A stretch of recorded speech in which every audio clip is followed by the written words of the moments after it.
உலக மக்கள் எல்லோருக்கும் வணக்கம். நான் உங்கள் ஜி கோபால் பேசுகிறேன். இன்னைக்கு நம்ம பேசக்கூடிய தலைப்பு என்னன்னா நட்சத்திர பலன்கள். அதாவது இன்னைக்கு நம்ம பேசக்கூடிய நட்சத்திரமாகப்பட்டது உத்திர நட்சத்திரம். அப்ப அந்த உத்திர நட்சத்திரக்காரருடைய இயல்புகள் எப்படி இருக்கும் அதை பத்தி தான் இந்த காணொலியில பார்க்க போறோம். உத்திர நட்சத்திரம்னாவே முருகருக்கு உகந்த நட்சத்திரம், அதே சமயத்துல ஐயப்பனுக்கும் உகந்த நட்சத்திரம். அப்ப இந்த நட்சத்திரத்துல பிறந்தவங்களாகப்பட்டது தன்னுடைய வாழ்நாள்ல ஒரு உயர்ந்த ஸ்தானத்தை அடைய வேண்டும் அப்படிங்கிற நம்பிக்கையும் பிடிவாதமும் அந்த ரத்தமே அவங்க உடம்புல ஓடுது அப்படின்ட்டான். அப்ப எதுல எடுத்தாலும் நம்பர் 1 வரணும். நாம யாருக்குமே கீழ்ப்படிந்து இருக்கக்கூடாது. நாம சொல்வதை அடுத்தவங்க கேட்கணும். இப்படிங்கிற அந்த வைராக்கிய எண்ணங்கள் அடங்கி இருக்கும். இவர்களுக்கு அமையக்கூடிய தொழிலே எப்படி இருக்குன்னா, ஒரு மிகப்பெரிய பதவியில் இருப்பாங்க, நல்ல மேனேஜ்மெண்ட், நல்ல பெரிய பொறுப்புகள். அப்ப மிலிட்டரியில இருந்தா ஜெனரலா இருப்பாங்க, அது போக ஐபிஎஸ், ஐஏஎஸ் இந்த மாதிரி துறைகள் இருப்பாங்க. இவங்க எந்த துறையில இருந்தாலும் அதுல பார்க்க போனா மிகப்பெரிய பொறுப்புல இருக்கிறதா இவங்களுக்கு பிடிக்கும். அப்படி மிகப்பெரிய பொறுப்புல இருந்தாலும் அவர்கள் முடிவு எடுப்பதிலையும் வல்லவர்களாக இருப்பார்கள். எந்த முடிவாக இருந்தாலும் உடனுக்குடனே எடுத்துருவாங்க, யாரை பத்தியும் கவலைப்பட மாட்டாங்க. அப்ப அந்த முடிவை எடுத்து அதை சக்சஸ் பண்ணி அதன் மூலியமாகவும் பேர் புகழ் அடையக்கூடியவர்கள். அதே சமயத்துல இவங்களுடைய மேனேஜ்மெண்ட் அப்படிங்கிறது ரொம்ப சிறப்பா இருக்கும். அப்ப இவங்களுடைய நிர்வாக திறமை அப்படிங்கிறது எல்லாத்துக்குமே பிடிக்கும். இது போக இவங்களுடைய ரகசியம் எதுவாக இருந்தாலும் இவங்க பாதுகாப்பு பண்ணி வச்சுக்குவாங்க. அதே சமயத்துல இவங்களுடைய ரகசியத்தை வெளியில விடவே மாட்டாங்க. ஆனா அதே சமயத்துல அடுத்தவங்களுடைய ரகசியத்தை பாதுகாக்கணும்னு இவர் நினைச்சாலும் கண்டிப்பா அது முடியாது. அந்த ரகசியத்தை கண்டிப்பா சொல்லிடுவாங்க. என்னப்ப இப்படி சொல்லிட்டீங்கன்னா உண்மையைத்தான் சொன்னேன், இல்லாத சொல்லிட்டுனா இப்படின்னு கேட்கக்கூடியவர்கள் தான் இந்த உத்திரம் நட்சத்திரத்தில் பிறந்தவர்கள். அப்ப இந்த நட்சத்திரத்துல பிறந்தவங்களுக்கு ஃபர்ஸ்ட் சூரிய தசை வரும், அதுக்கடுத்தது சந்திர தசை வரும், அதுக்கடுத்தது செவ்வாய் தசை வரும், அதுக்கடுத்தது ராகு திசை, குரு திசை, சனி திசை, புதன் திசை, கேது திசை, சுக்கிர திசை, இப்படி வந்துட்டே இருக்கும்.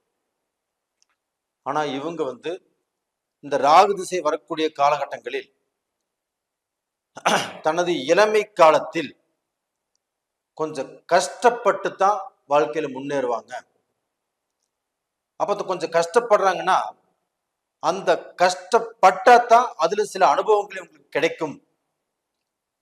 அதனால அந்த இளம் வயசுல கண்டிப்பாக இவங்க தொழில் ரீதியாலும் சரி, படிக்கக்கூடிய படிப்பா இருந்தாலும் சரி, நண்பர்கள் வகையா இருந்தாலும் சரி, இதன் மூலியமாக கொஞ்சம் கஷ்டப்பட்டு இவங்க சம்பாரிச்சதையும் இழந்து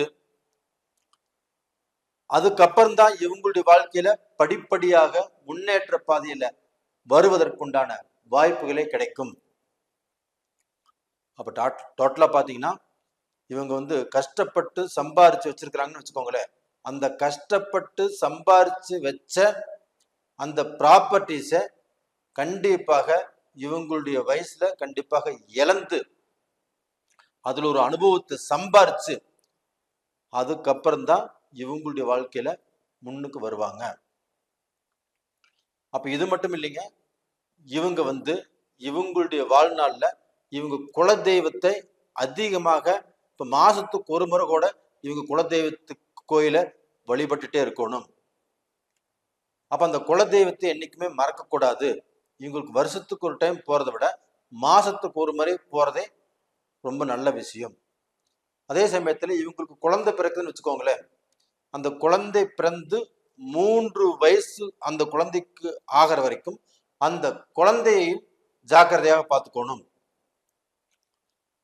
அப்ப அந்த குழந்தைக்கு அந்த 3 வருஷம் ஆகிற வரைக்கும் பேரண்ட்ஸும் ஜாக்கிரதையா இருக்கணும், குழந்தையும் ஜாக்கிரதையா பார்த்துக்கணும். இது ரொம்ப ரொம்ப நல்ல விஷயம். அது போக பாத்தீங்கன்னா இவங்களுடைய வாழ்க்கையில இவங்களுக்கு எதுலையுமே அந்த ஒளிவு மறைவுங்கிறது இல்லை. எந்த விஷயமாக இருந்தாலும் ஓப்பனாக பேசித்தான் பழக்கம். எதையுமே அந்த மூடி வச்சு பேசணும், இவங்க இருக்கிறாங்க இதை பேசலாம் இது பேசக்கூடாது அப்படின்னு தெரியாது.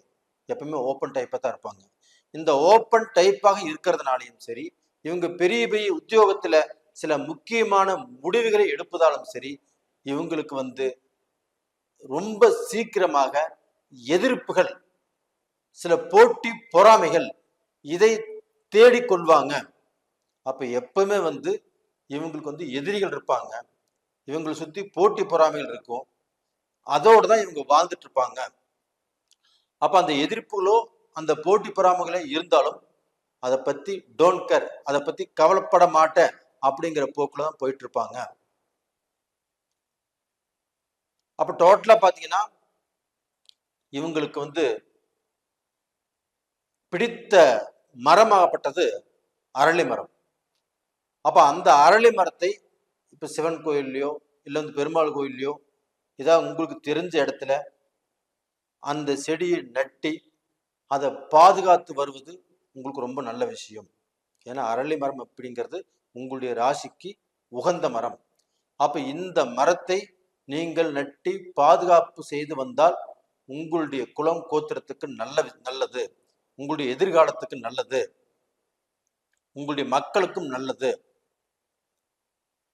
அப்ப டோட்டலா பாத்தீங்கன்னா இவங்க அந்த செடியை பராமரித்து வருவது ரொம்ப ரொம்ப முக்கியம். இது போக பாத்தீங்கன்னா இவங்க விநாயகர், ஹனுமன் இந்த தெய்வத்தை வழிபட்டு வரணும். நாமக்கல்ல இருக்கக்கூடிய ஹனுமனை கும்பிட்டு அதே சமயத்துல நரசிம்மருடைய வழிபாடும் ரொம்ப சிறப்பு. அதே நாமக்கல்லையே நரசிம்மரும் இருக்கிறாங்க. அப்படி இல்லைன்னா நாம் இருக்கக்கூடிய இடத்துல எங்க அனுமன் சிறப்பா இருக்கிறாங்களோ அங்க போய் அனுமன் வழிபாடு செய்வது ரொம்ப ரொம்ப நல்லது. அப்ப இப்படி செய்து வந்தால் இவங்களுடைய தொழில், குடும்பம், முன்னேற்றம், இவங்களுடைய மக்கள், இவங்க எல்லாத்துக்குமே நல்லது நடக்கும். அப்ப டோட்டலா பாத்தீங்கன்னா இவங்களுடைய வாழ்க்கையில சில கஷ்டங்களை தாண்டித்தான் நல்ல நிலைமைக்கு வருவீங்கன்னு சொன்ன நானும். அந்த நல்ல நிலைமையை நாம கெட்டியாக பிடித்து கொள்வதற்கு நம்மளுக்கு இந்த தெய்வ வழிபாடுகள் ரொம்பவுமே சிறப்பு வாய்ந்தது. அப்ப நம்ம எப்பவுமே விநாயகரை கும்பிடணும், அந்த ஹனுமனை கும்பிடணும், அந்த நரசிம்மர் வழிபாடு நமக்கு ரொம்ப ரொம்ப தேவை. அது போக பாத்தீங்கன்னா இவங்களுக்கு கும்பகோணத்துல அந்த சூரியனார் கோயிலுக்கு போயிட்டு வர்றது ரொம்ப ரொம்ப நல்லது, ரொம்ப ரொம்ப விசேஷமானது. அப்ப அந்த சூரியனார் கோயிலுக்கு போய் வழிபட்டு வந்தால் இவங்களுக்கு வருஷத்துக்கு 1 முறையோ 2 முறையோ 3 முறையோ நீங்க எத்தனை முறை போய் வழிபட்டு வந்தாலும் நல்லா இருக்கும். அது போக அந்த சூரிய நமஸ்காரம் பண்ணுவதும், உங்க டெய்லியுமே அந்த சூரிய நமஸ்காரம் பண்றது உங்களுக்கு ரொம்ப ரொம்ப திருப்தியாக இருக்கும். அப்ப அந்த சூரிய நமஸ்காரம் பண்ணுவதனால் உங்களுடைய உடம்புக்கும் ஆரோக்கியம் கிடைக்கும். அந்த வழிபாட்டால் உங்களுடைய வம்சமே நல்லா இருக்கும், உங்களுடைய குடும்பம் நல்லா இருக்கும்.